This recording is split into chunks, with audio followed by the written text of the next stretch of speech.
We will continue with our topic last Sunday, of course, just like what I've mentioned, a book study, Joshua. That's what the book that we are studying, taking the time to really dig deeper, dug deep and dig deep rather, and for us to be able to understand the message for us, and that's taking hold of God's promises. So I think the focusing on this biblical character, Rahab, is such an important character for me because I think more than just the Rahab being placed in the Hall of Faith as called as a courageous woman of faith. Not only that, but I think all of us could relate to Rahab and her story, her past, and all of those stuff. So that's what we're gonna look at today. There's so many things that really, if you read the Bible, there's so many things that we don't know about Rahab. All right, we don't know her family background. The mom, the dad, the names were not mentioned. Or of course, as you read that, why did she become a prostitute? We don't know, because in chapter 2, verse 1, she was introduced as one. However, there's one thing that the Bible wanted us to remember about her. Not blotting out or covering her past, but more than the past, is that the Bible wants to highlight something and emphasize something, and that is what? That Rahab is a woman of courageous faith. And I think that's what we're going to look at today. Rahab being that woman of faith. And you could see that as, let me go to this in James chapter 2, verse 24. Let me just go to the New Testament first, and then we're going to go to our text also in Joshua chapter 2. And here's it says, you see that a person is justified by what he does and not by faith alone. And again, this is the Apostle James discussing about faith without action is dead. You know, the importance of faith and action working together. It's not one is against each other. It's that perfect harmony, a rhythm that we need to practice in our walk with the Lord. Faith and works, okay? That's very important, that we just don't have faith, but yet we have works or action, for some translation, action that really declares our faith in a sense. So verse 25, in the same way was not even Rahab, but again, this is James mentioning Rahab, the prostitute, considered righteous. Okay, I want you to underline that. And for what she did when she gave lodging to the spies and sent them off in a different direction. What we're looking at here, I love the writer, the Apostle James says that Rahab is credited with righteousness for her action. Actually, that's what the message is here, right? Not her holiness, because we know she is not. Okay, not her thoughts, because she would really fail on those, okay? But her actions based on a firm faith that God will fulfill his promise. That's what it is. So she grabbed on that promise by faith, not knowing really personally this God that the Israelites serve. And this is a tremendous lesson that we need to learn from. Because again, just like what I've said, he is not part of the promise. He is not an Israelite. She's a Canaanite. All right, that means that's the worst enemy of the Israelites. So they're enemy of Israel. She's a Canaanite. Also, she's a woman. In this particular time and period, you have to understand, woman or a woman doesn't have much voice or placement in the hierarchy of the society. But yet, so much highlight on those things here. While you look at all of those, an enemy, a woman, okay, with a dark background, as we have talked about last Sunday, but yet her faith shines. Her faith shines. But yet, what action then, if the Apostle James or James is saying that, there's that she did, what she did, the faith and action, what is at work here? So what did Rahab what actions did Rahab took to cling to God and to his promises by faith? Because that's really the story. She hanged on to the promises of God by faith. And here are 3 things that I'm going to share to you today, that Rahab abandoned 3 things for her to be able to hold on to the promises of God by faith. So by faith, she abandoned these 3 things so that by faith, she would hang on to God's promises. So do you see the play of things here? So she has to abandon by faith, And also she has to hold on by faith.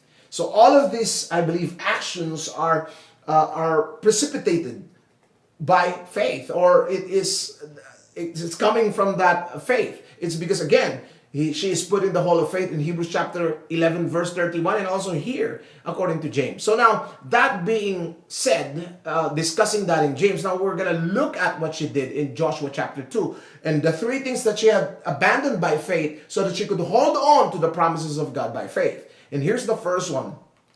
Rahab abandoned her loyalty, her loyalty to the people and the king. She abandoned her loyalty because you have to understand, she grew up in Jericho. That is his life. That is his people. That is the culture where she grew up. And that's why when you look at here in verse 2, and I'm going to jump to this because I didn't highlight this much on last Sunday. Look at this. The king of Jericho was told, look, some of the Israelites have come here tonight to spy out the land. So the king of Jericho sent this message to Rahab. For some reason, they knew that the spies went to the house of Rahab. And look at this. Bring out the men, because sent this message to, imagine the king sending you this message, all right, who came to you and entered your house because they have come to spy out the whole land. Verse 4, when the woman had taken the two men and hidden them, she said, yes, the men came to me, but I did not know where they had come from. Interesting, because at this particular moment, you have to understand, culture dictates that if you lie to the king, you could die. At this particular moment. Because you have to understand, they have come to spy the land so that the land could be destroyed or conquered. So at this particular moment, when Rahab, all right, and again, I'm not saying that lying here is justified. Actually, a lie is a lie. Lies, that's Rahab in her past, as we are reading right here, right now. So maybe she's used to that. Because of this particular, because when people ask your profession, there's a certain discretion and lies that you have to, but yet God will redeem us, as we could see. But look at this in verse 5. At dusk, when it came to close the city gate, the men left. I don't know which way they went. Go after them quickly. You may catch up with them. So look at this. There's that abandonment of her loyalty to the people. And also, what? Not only to the people, but to the king. To the people.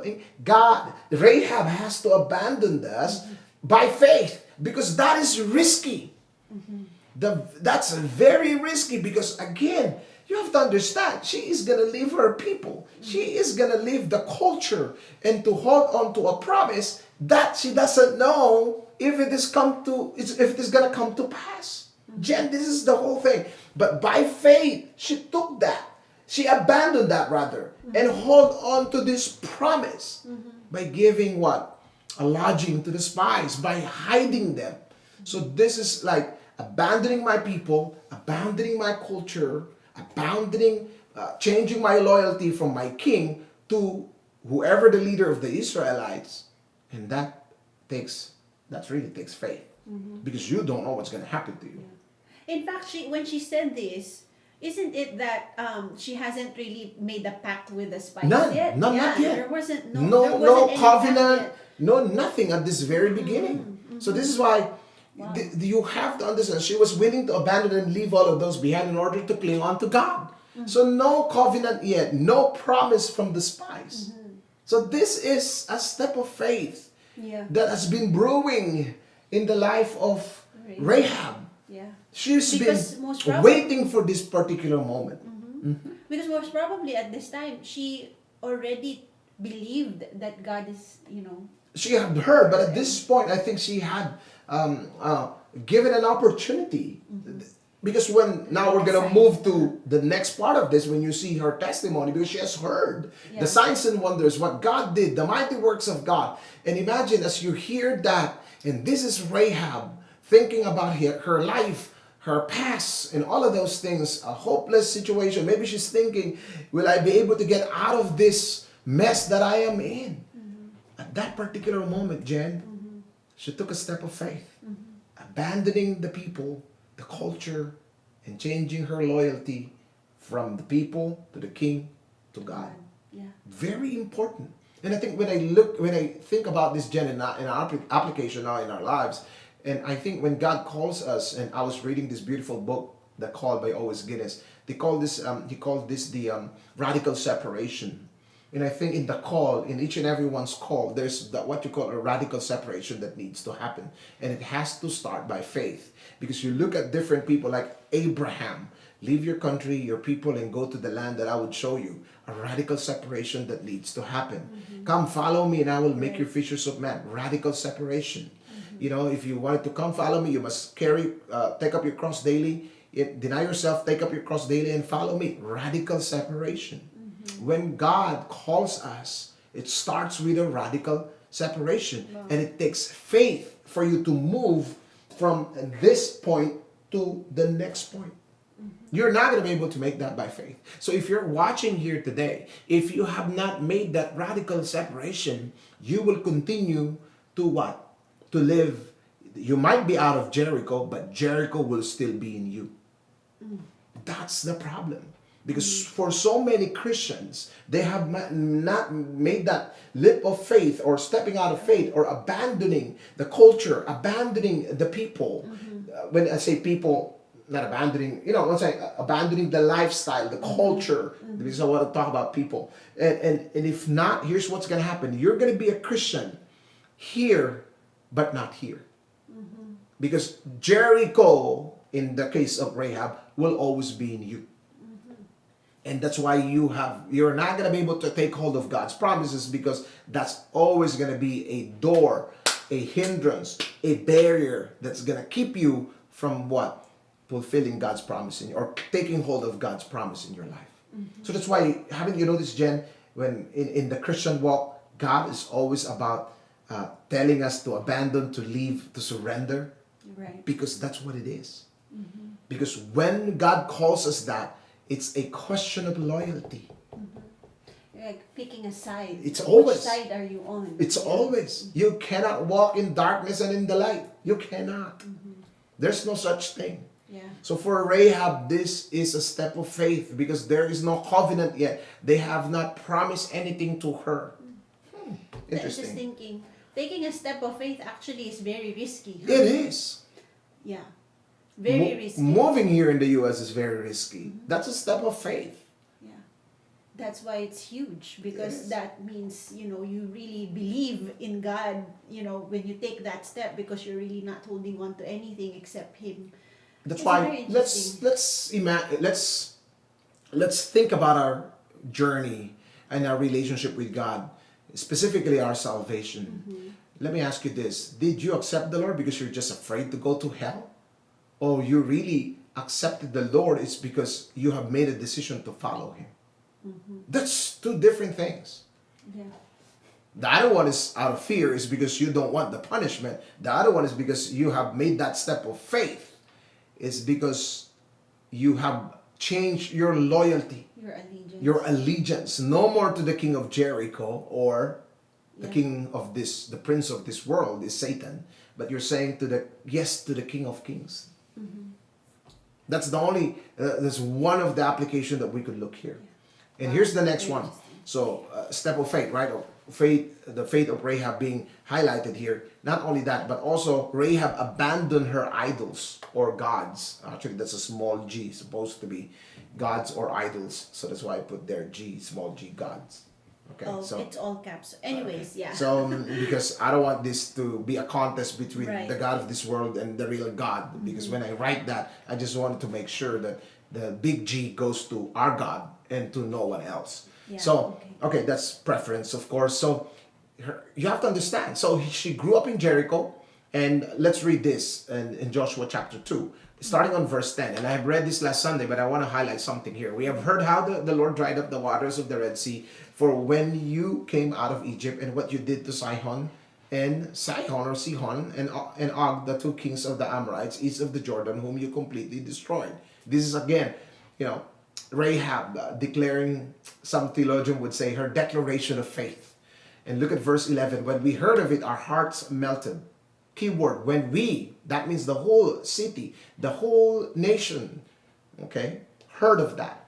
But yet, only one person professed. And everyone's courage failed because of you. Look at this. For the Lord your God is the God in heaven above, on an earth below.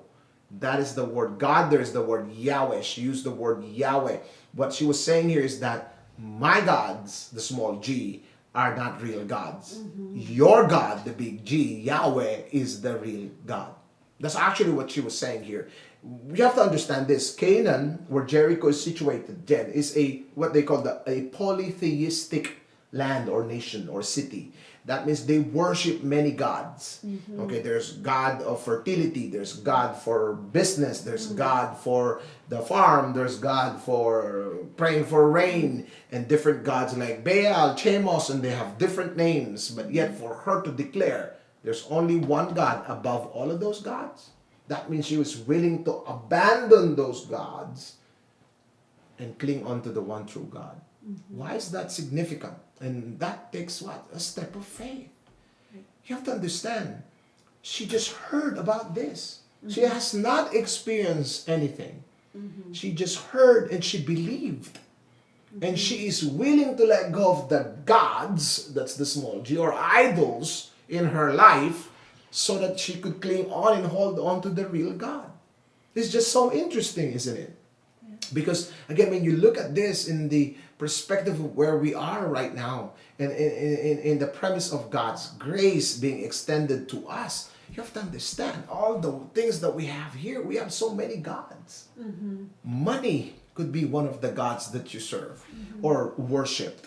And again, idol is what occupies the throne of your heart, according to Tim Keller. So if that being said, then anything that is above God or above Jesus, the big G, in your life, that becomes your God. Career could be a God. Money, popularity, people could be. And that's why, look at this. For the Lord your God is the God of heaven above and the earth below. What is she saying here? Everything that is included in heaven above and in earth below, God is above that. Wow. Do you realize what she was saying here? She was saying that there is no other God beside your God. So there is that abandonment again.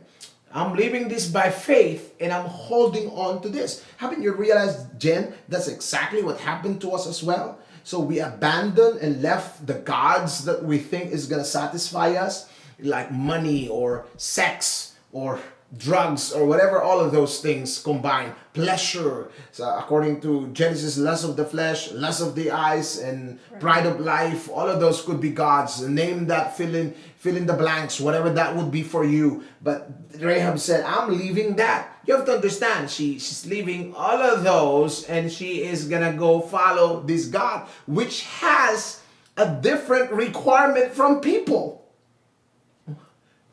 Because the God that she serves is allowing prostitution, allowing lustful things, because there's temple worship and sometimes they use prostitutes in the temple and all of those kind of stuff. And here's what she's saying: I'm leaving all of those behind because I know that this God, I'm going to go follow this God.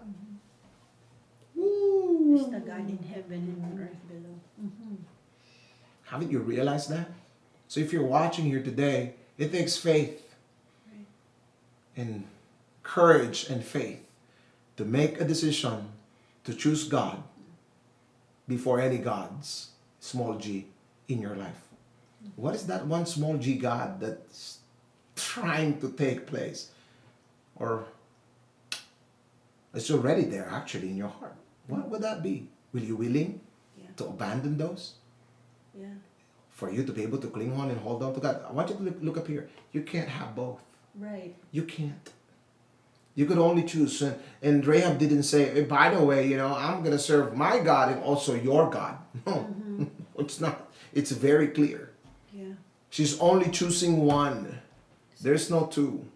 Just like the Highlander series, there can only be one. Sorry, I just remember that. Because I read the news that they are, rebooting the whole series. Okay. But please, hey, for everybody that knows that, you know what I'm talking about. And here's the last one. She abandoned her past. Her past. Abandoned her past so that she could cling on to God. And again, that takes faith. Action and faith. Abandoning your past takes faith. Right. Because again, why is that important? Let's read this one first in verse 1. Then Joshua the son of Nun secretly sent 2 spies from Shittim.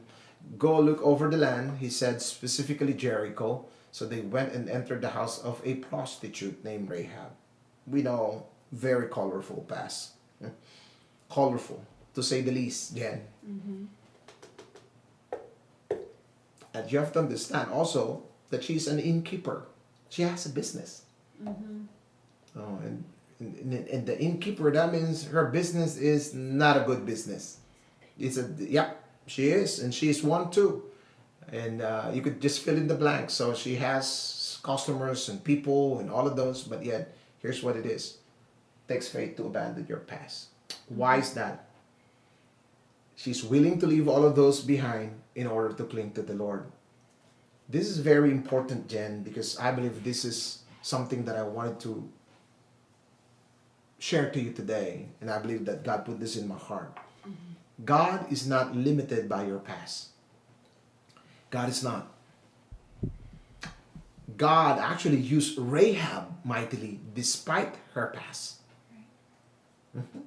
In the first battle to conquer Promised Land, God used Rahab not only to save the spies, but also to save her family. And to be honest, Rahab is the first member of the spies girl. Because she joined the 2 spies, the spice girl, original member. So that's why. That's a joke, okay? That's a joke. So that's why her theme song is "Tell me what you want, what you really." So I'm just saying. So that's why it's bad. So here we go. But yet, here's what it is. Haven't you noticed sometimes what hinders us from taking hold of God's promises is because even though God had forgiven you, but you're still believing the lies of the enemy, that God cannot use you because of your past, because of what you've done in the past. Mm-hmm. God is not limited to our. When you look at Rahab is the perfect example. Rahab is the perfect example. So all of us, there's not so good things that we have left in the past. But here's what it is. The problem is that we can't move forward. It paralyzes us because we have this unbelief that God cannot use us because of our past. Mm-hmm. That is a lie from the pit of hell. Mm-hmm. That is a lie. Because God is not limited by your past or by our past. I wonder what whispers from the enemy might be keeping us from letting God use us mightily. Mm-hmm. Maybe it's what we have done and the things that we're not happy about. But if you have asked for forgiveness, again, I'm not trying to chip in forgiveness here. Repentance is very important. Repentance means you are sorry, but you're making a 180-degree turn. It's not you're being sorry because you got caught. This is a real, Paul calls it as a godly sorrow.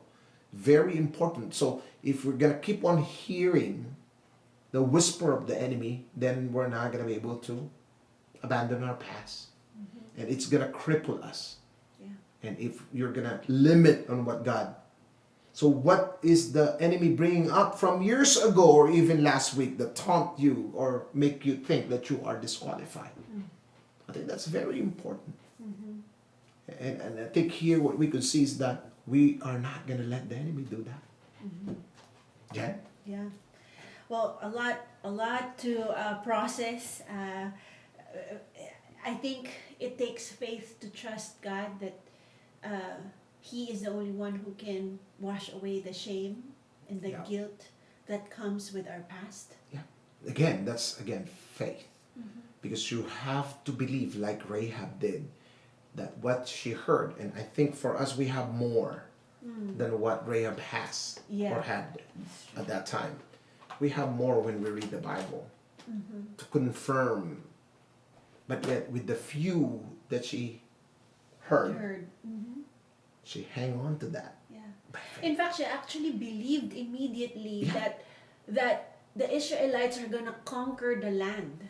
She already kind of believed that God will be able to conquer Jericho. The Israelites, because of God, will be able to conquer In the the whole land. Canaan. To think that there are only 2 spies Yeah. that was sent. It She was has not not even met- an army. She has not met Joshua. She has not seen the army. Yep. Nothing. She just knew about the stories about the greatness of the God that the Israelites serve, and she believed. Yeah. Wow. My question is this: so, what more stories do we need to hear to believe God? That God could use us regardless of our past. That God is mighty in keeping His promise. But yet, all of those, you have to look at this. 3 things: abandoning our loyalty to the people, to the world, abandoning our loyalty to our small gods, and abandoning by faith our past. To what? To hold on, cling on to God. Wow. That's the message. What a great message.